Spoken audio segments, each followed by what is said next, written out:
Pirated SPG. Striktong patnubay at gabay ng magulang ang kailangan. Maaaring may masiselang tema, lengguwahe, karahasan, sexual, horror o droga na hindi angkop sa mga bata.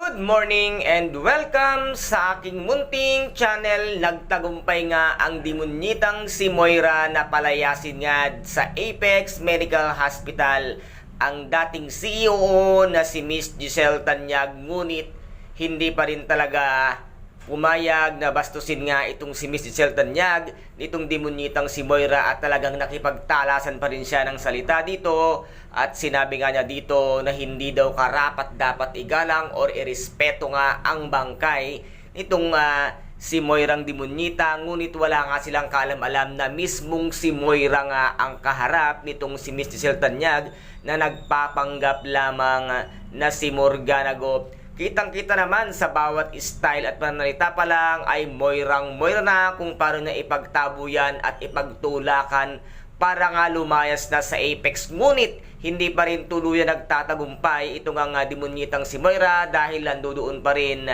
si Dr. RJ Tanyag at wala pa rin na itatalagang CEO ng Apex Medical Hospital. At sana, Doc RJ, ikaw na mismo ang tumayong CEO ng Apex Medical Hospital na mismong pag-aari mo. Huwag na huwag mong papayagang si demonyitang Moira ang siyang tatayo bilang isang CEO ng Apex Medical Hospital. At dito naman ay talagang hindi na pumayag pa itong nga demonyitang si Moira na magtagal sa ron, at tuwang-tuwa pa siya dahil nga ipinabidyo niya ang lahat-lahat ng nangyari. Baka hindi mo alam, demonyitang Moira, na ikaw rin mismo, kasiraan mo rin yan dahil ikaw mismo ang nagtaboy kay Miss Giselle Tanyag. Wala ka ring utak kung hindi puro panggagahaman at kasamaan ang nasa isip mo. At dito naman ay tuwang-tuwa ang kanyang Mami Chantal na isa ring demonya na magkaina nga silang dalawa. Kaya guys, ito po ang ating pakaabangan dito nga sa Abot Kamay na Pangarap, na kung saan ay napaka-intense